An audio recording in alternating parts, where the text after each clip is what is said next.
Germany's main goal of Operation Barbarossa was economic exploitation. Operation Barbarossa was a threefold plan. First, the military would invade Russia, in which forces would go deep behind enemy lines and encircle Russia's major forces.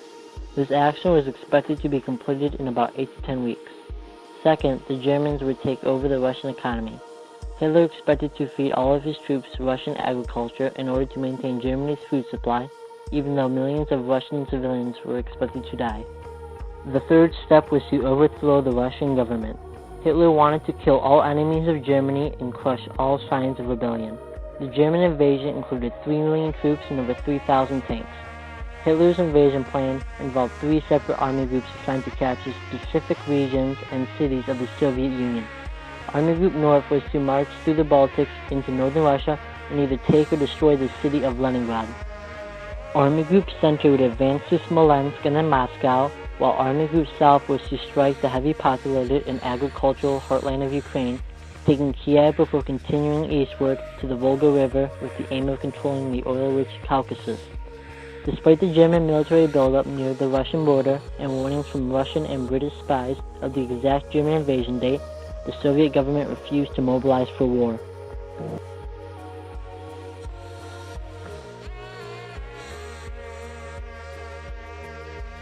Germany's secret Operation Barbarossa was implemented in order to allow Germany to expand its land, as well as to eliminate the communist threat that the Soviet Union posed. The invasion started on June 22, 1941, when the Germans sent 3 groups of over 3 million soldiers into the Soviet Union. Prior to the initial attack, Hitler began to send hundreds of thousands of troops to the Soviet borders. The Soviets received multiple warnings and tips stating that there was a high probability of a German attack. Mistakenly, they didn't act on them. Germany attacked Russia on all fronts, ranging all the way from the Baltic Sea to the Black Sea. Their military strategy was to take over specific Russian territories and continue to move forward from there. Germany was feeling unstoppable. They were making a tremendous amount of progress and seemed to be handling the war with ease. Unfortunately, their success did not continue. In December of 1941, the Soviets attacked the Germans and forced them away from Moscow. With the dreadful Soviet winter setting in, the Germans had little chance to prevail. The Soviets defeated the Germans with a combination of poor conditions and insufficient preparations. According to Wayne State University professor Andrew Port, specifically pinpointing the Germans' viewpoint on Operation Barbarossa is rather hard to do. As we saw with Hitler, generalizations can lead to tragedies. With that in mind, it is easy to say that the fair majority of Germans supported Hitler throughout the course of the war.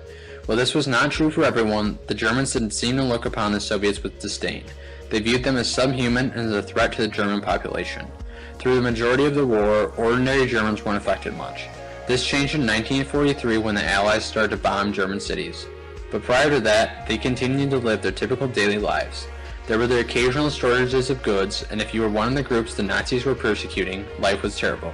But life for Germans was for the most part the same, which is why many of them continued to support Hitler, especially with his beneficial policies which were implemented in the mid-1930s.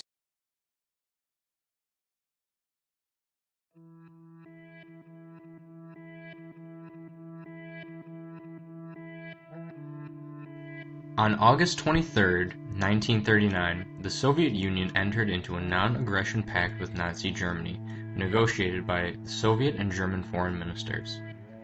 Hitler broke this pact in 1941 when he launched Operation Barbarossa. While this happened, in Moscow, Stalin suffered a near breakdown and felt betrayed by Hitler. This is similar to the way Hitler felt after the Treaty of Versailles was created, this feeling of being, quote-unquote, stabbed in the back. Stalin remained silent for more than 2 weeks, and in 1942, Stalin took diplomatic action against Hitler by approving the Anglo-Soviet Treaty with Britain. The threat level of Nazi Germany was exemplified when Britain would go to the lengths to put political differences aside to work with the Soviets to stop the Nazis. It's also important to acknowledge Ukraine throughout this process, as they had little power as the Nazis stormed into Russia. From my personal experience, I interviewed Christina, who is the executive director of the Ukrainian American Archives and Museum of Detroit. The first question I asked was, what was the Ukrainian viewpoint during Operation Barbarossa and World War II towards the Nazis and Soviets? She said that Ukraine didn't like the Nazis or Soviets due to the great damage caused in the country. Ukraine was caught in the middle between the two sides. half of Ukraine was controlled by Russia, and the other half by Austria-Hungary. The section of the country controlled by Russia didn't like their ruler due to the excessive force placed upon the citizens. The country was divided, and you would often see brother versus brother fighting on the front lines during the war. My second question was, how do the Ukraine's views from World War II compare to their views today against Russia and the Crimea situation? And she said that historically, Ukraine has always been against Russia. During the Soviets' time in power, Ukrainians were being resettled and relocated. Many of the Ukrainian citizens were taken to Siberia to often work in labor camps. As for control over the Crimea Peninsula, in ancient times it was controlled by Ukraine. However, throughout history, it's been in both parties' controls back and forth.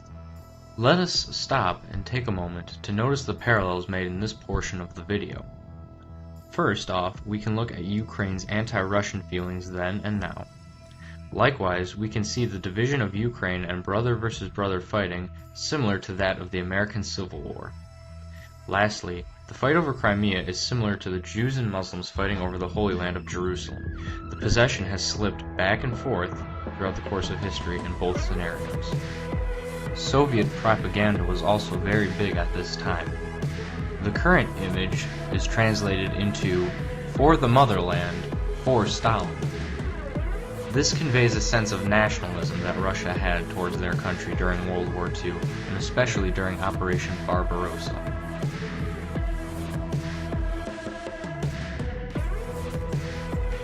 Stalin had reason to believe in a German invasion, namely the discovery of a German RAL plane that was captured by Russian forces. The pilots of the plane gave themselves and their mission away when they were taken in by insisting that they had lost their way to Krakow, Poland. However, Krakow was over 200 miles from where they were shot out of the sky. On the German spy plane were photographs of Russian territory deep within the Soviet Union. A notable reason for Germany's failure was the late invasion. Due to the delayed nature of Germany's plans, Stalin had plenty of time to make preparations to fight back. Hitler expected that the Russian citizens would join him due to their oppression under Soviet communism, however, faced a civilian insurgency that fought them as viciously as the Soviet soldiers. Soldier forces which had grown to far greater numbers than Hitler had expected. Over the Ural Mountains, Stalin had trained an army of 303 divisions and 22 brigades, totaling to around 4.8 million soldiers. The Russians had a home field advantage and burned the crops and shelter behind them, leaving Germans cold, hungry, and low on ammo as they were led through the country. This tactic was called scorched earth and left nothing behind. The policy of scorched earth was used in this case specifically to starve out German soldiers on their way through the snow-covered Russian countryside. This defensive technique was particularly destructive to the Germans' efforts.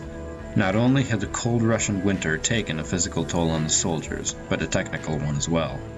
As the Nazi soldiers froze to death, their tanks and weapons froze with them. The oil in the tanks froze and guns jammed, leaving the German army more vulnerable than ever. Observing the success, the German soldiers adopted the policy on their way out of the Soviet Union to ensure they weren't followed back.